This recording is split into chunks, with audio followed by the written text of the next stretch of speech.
सर्वांना good morning. कशा आहात तुम्ही सगळे? आय होप तुम्ही खूप छान मस्त मजेत असणार आहात. तर वेलकम बॅक टू पूजाची दुनिया. तर आता बघू शकता सकाळ झालेली आहे आणि सकाळी उठल्याबरोबर सर्वात आधी एकच काम राहते माझं, ते म्हणजे शेरूला लागलेली आहे भूक. रात्रीचं लवकर जेवण करतो, लवकर त्याला देत असते आणि थोडंसं कमी देते रात्रीचं. तर त्यामुळे मग सकाळी जातो, टॉयलेट वगैरे करून येतो, त्याच्यानंतर त्याला लागतं भूक आणि मग सकाळीच तो त्याला खायला शोधत असतो, खायला पाहिजे त्याला. मग त्यासाठी बघू शकता सगळ्यात आधी मी स्वयंपाक करते. तर इथं माझ्या चपात्या वगैरे करणं चालू आहे. तर मी त्याला चपाती वगैरे दिली त्याला खायला. आता तो गप्प बसला नाही, तर आतापर्यंत लय गोंधळ घातला होता त्यांनी. हाय, गुड मॉर्निंग मित्रांनो. आमच्या किचनमधून एकदम छानसा व्ह्यू तुम्हाला दाखवतो, कारण की सकाळचं जे सूर्यकिरण आहे ते आमच्या किचनमध्येच येते. ते बघा, आता दाखवतो तुम्हाला. हे बघा,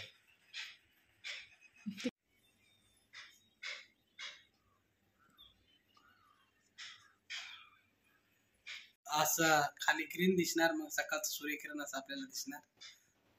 बघा, असं सुंदर असं सूर्यकिरण आपल्या किचन मधून दिसतं आणि समोरच दिसतं.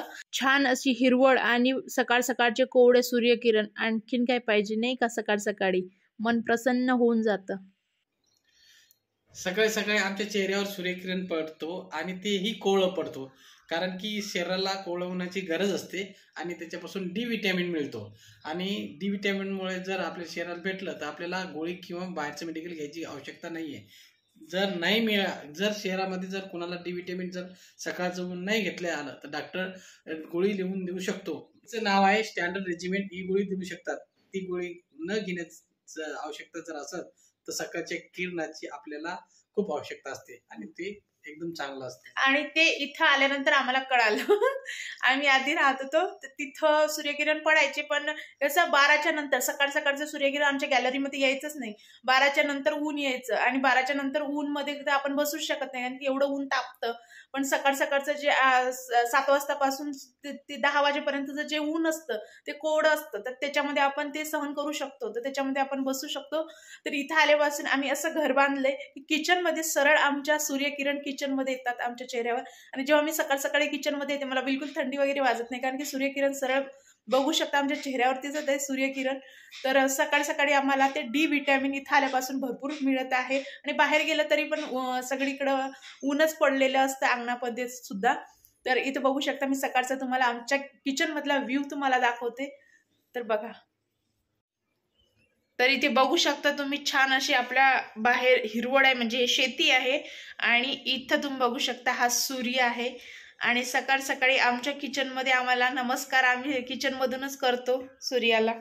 तुम्ही बघू शकता आपल्या किचन मधून सरळ सूर्यकिरण आपल्या अंगावर पडतो. बघू शकता सकाळचा व्ह्यू, खूप सुंदर असा व्ह्यू आहे सकाळचा. डी विटॅमिनचा फायदा आपल्या शरीरामध्ये यासाठी होतो की दातांसाठी आणि हड्डीसाठी शरीरातल्या त्याचा आपल्या शरीराचा विकास होतो आणि त्याला आपल्या शरीराला मदत होते. म्हणून डी विटॅमिनची आवश्यकता जरुरी असते. तर तुम्ही पण सुद्धा सकाळ सकाळी उन्हामध्ये थोडंसं राहायचं, थांबायचं आणि डी विटॅमिन आपल्या शरीराला घ्यायची. त्यामुळे सकाळचे जे कोवळे किरण आहे ते कमीत कमी 15 ते 20 मिनिटं तरी शरीरावर आपले पडले पाहिजे. चपाती खाल्ली का तू?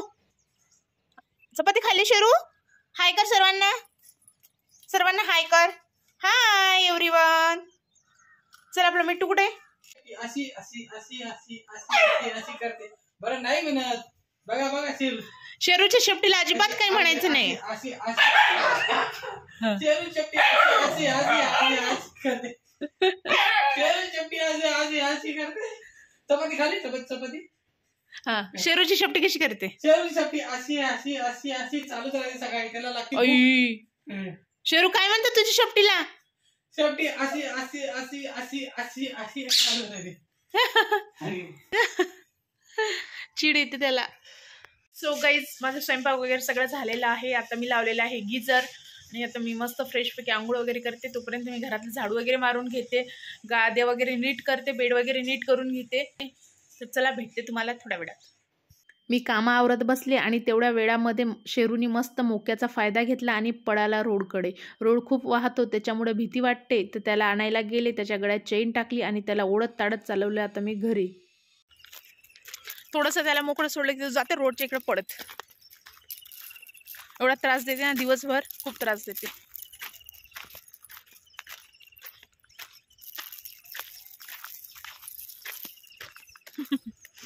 चल. तर इथे माझी सकाळची साफसफाई चालू आहे.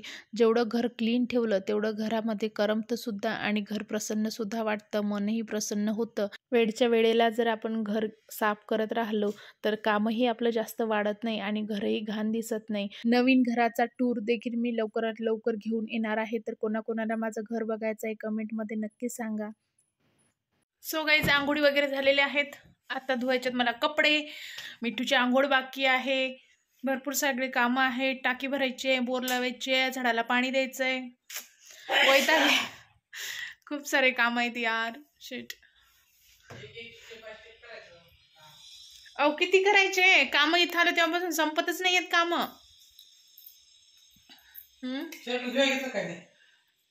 हो, व्हाईट वाला ते पिंक वाला घाला ना. तर चला मग आता पट्टपट्ट काम आवरून घेते. किचनचा राडा बघू शकता तुम्ही. किचनचं सगळं पडलेलं आहे, स्वयंपाक केला फक्त, आणि आता टिफिन वगैरे पॅक केलेले आहे त्यांचा. आता किचन आवरायचं आहे मला, सगळं भांडी वगैरे धुवायचे. पहिले मी बाहेरचं करून घेते कारण की 10 वाजलेत आता, कारण खूप ऊन होते. मग आधी बाहेरचं सगळं आवरून घेते, नंतर मग आतमधलं चालतंच आपलं. तर इथे आलेली आहे आमच्या सुंदर गार्डनमध्ये. तर इथे बघू शकता आमच्या टमाटरच्या झाडाला टमाटर लागलेले आहेत आणि भरपूर असे टमाटर लागलेले आहेत आणि सगळ्या झाडाला टमाटर लागलेले आहेत आणि फुलंसुद्धा खूप सुंदर सुंदर फुलं आलेली आहेत झाडांना.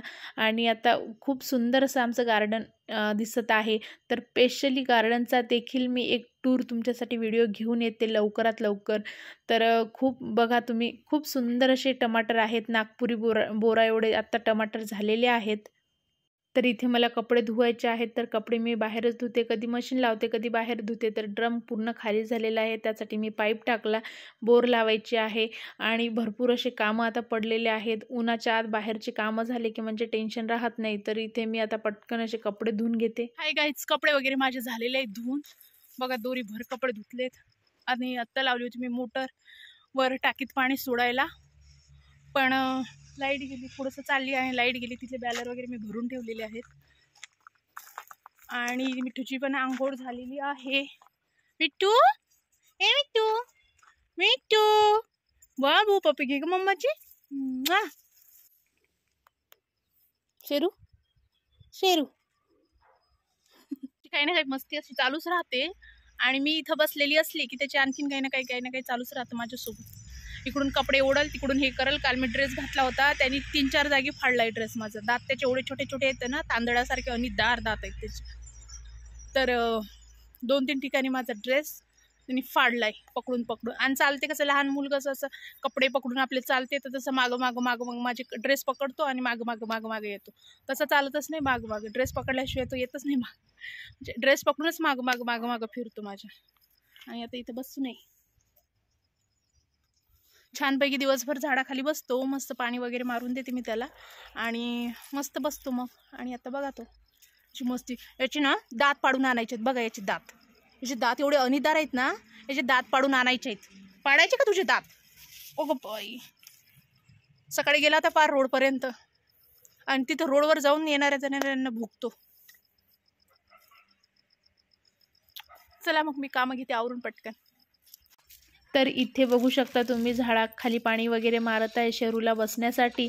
तर रोजच पाणी वगैरे मारत असते दिवसभर, मग त्याला टेन्शन नाही. सगळं ओलं करून घेते आणि कपडा वगैरे ओला करून त्याला बसायला टाकते.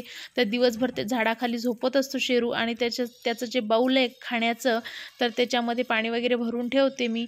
तर सकाळी एकदा त्यांनी खाल्लं तर दिवसभर त्याचं खाण्याचं सुद्धा टेन्शन नाही. त्यानंतर आलेली आहे मी किचनमध्ये. तर किचनमध्ये आल्यानंतर सर्वात आधी मी दूध गरम करायला ठेवलं, कारण की आज मला दही बनवायला टाकायचं आहे. तर तुम्ही इथे बघू शकता रात्रीचे भांडे धुतलेले आहे ते मी लावून घेतली मांडणीला. आणि त्यानंतर मी पित आहे पाणी, कारण की आता उन्हाळा चालू झालेला आहे आणि खूप जास्त ऊन तापत आहे आणि त्यासाठी पाणी पिणं हे शरीराला खूप आवश्यक आहे. तर बॉटलनं न पाणी पिता आपण ग्लासाने पाणी घेऊन प्यायचं आणि दिवसातून 4 ते 5 लिटर पाणी पिणं हे शरीरासाठी खूप आवश्यक झालेलं आहे. तर किचनवरचा पसारा मी सर्व आवरून घेतला. त्यानंतर आता इथे धुतोय मी भांडी. भांडी काही एवढी जास्त नाही आहेत, थोडीच भांडी आहेत. तर सकाळी मिस्टर ड्युटीला गेले, त्यांना टिफिन वगैरे दिला. त्याच्यानंतर माझं आता जेवण बाकी आहे. मी सर्व कामं वगैरे आवरल्यानंतर जेवण वगैरे करणार आहे. तर बाहेरची कामं झाली ना तर असं वाटतं अर्धी कामं झाली. घरातलं कसं चालतंच राहतं, कारण की बाहेर ऊन खूप तापत आहे. कपडे वगैरे धुवून वाळत टाकली ना तर अर्ध्या 1 तासामध्ये कपडे वाळून जातात. दिवसभर जर ठेवली ना तर कलरही उडून जातो. तर असं ऊन तापत आहे. आता तर फेब्रुवारीच चालू आहे, अजून मार्च, एप्रिल, मे 3 महिने बाकी आहेत. तर काय होईल काय माहिती नाही. आणि आमचं पत्र्याचं शेडसुद्धा मारायचं बाकी आहे. या महिन्यामध्ये मारायचं चालू आहे. तर बघू आता काय होतं ते. तर पत्रे, अँगल वगैरे परत कंपनीमधूनच आम्हाला ऑर्डर द्यायची आहे. पावसाळ्याच्या आत आम्हाला गाडी पार्किंगसाठी वर पत्र्याचं शेड मारून खाली कोबा फरशी करावी लागणार आहे. कंपाऊंडसुद्धा घ्यायचं आहे. त्याच्यानंतर गेटसुद्धा लावायचं आहे. भरपूर कामं बाकी आहेत, कारण की पावसाळ्याच्या आत गाडी पार्किंगला लागली पाहिजे. सगळं आतमध्ये झालं पाहिजे, कारण की 2 प्लॉट जागा आहे, खूप मोठी जागा आहे आणि रोडवर आहे. त्याच्यामुळे थोडंसं भीती आहे. त्याच्यामुळे कंपाऊंड घेतलं आणि गेट वगैरे लावलं नाही तर मग भीती वाटणार नाही. तर त्यासाठी आता चालू आहे. तर बघू आता कसं जमते तसं आता करावं लागणार आहे. तर तुम्ही इथे बघू शकता माझी भांडी वगैरे झालेली आहेत आणि आता मी किचन वटा वगैरे साफ करून घेते. घर क्लीन झाल्याशिवाय ना तर मला तर जेवणही जात नाही. तर सगळं घर क्लीन वगैरे झाल्याच्या नंतरच मी आरामात जेवण वगैरे करत असते. कांदे वगैरे सुद्धा माझे खुरपायचे आहेत, कारण की खूप गवत निघालेलं आहे. एकदा खुरपून झालेले आहेत, परत आता त्याला पाणी द्यावं लागते. पाणी दिलं की त्याच्यामध्ये गवत परत येते. तर आता तेही मला खुरपायचे आहेत. आता बघू, आता दिवसभर तर खूप ऊन असते, संध्याकाळचं मला थोडं थोडं करून ते सगळं खुरपून घ्यावं लागणार आहे. टमाट्यामध्ये, मिरचीमध्ये पण खूप गवत आलेलं आहे, तेही सुद्धा मला खुरपायचं आहे. किचन असं स्वच्छ झालेलं आहे. सगळं मी धुवून घेतलं. त्यानंतर कोरड्या कपड्यांनी शेगडी स्टाईल, परत किचन कट्टा सगळं मी कोरड्या कपड्यांनी पुसून घेते. पाण्याचे डाग असतात तर ते शेगडीवर, किचन कट्ट्यावर उमटतात, त्यासाठी मी सगळं कोरडं करून घेत असते. तर तुम्ही ते बघू शकता, छान असा किचन वटा माझा साफ करून झालेला आहे. मेशोवरून मी सुंदर असे व्हाईट कलरचे हँड सोप डिस्पेन्सर ऑर्डर दिले होते. तर इथे एक मी किचनमध्ये ठेवलेला आहे. मला सतत हात धुण्याची सवय आहे. किचनमध्ये काम करताना तर मी सतत हात धुते. त्यासाठी मी एक किचनमध्ये सुद्धा ठेवलेला आहे. आणि मनी प्लॅन्टसुद्धा तुम्ही बघू शकता, माझं खूप छान झालेलं आहे. तर अशा प्रकारे माझी सगळी स्टाईल वगैरे पुसून झाली, सगळी कामं झाली. तर आता मी जेवण करते. तुम्हाला माझा व्हिडिओ कसा वाटला कमेंट करून नक्कीच सांगा. व्हिडिओ आवडला असेल तर लाईक, शेअर, सबस्क्राईब करून घ्या. पटकन बाय बाय.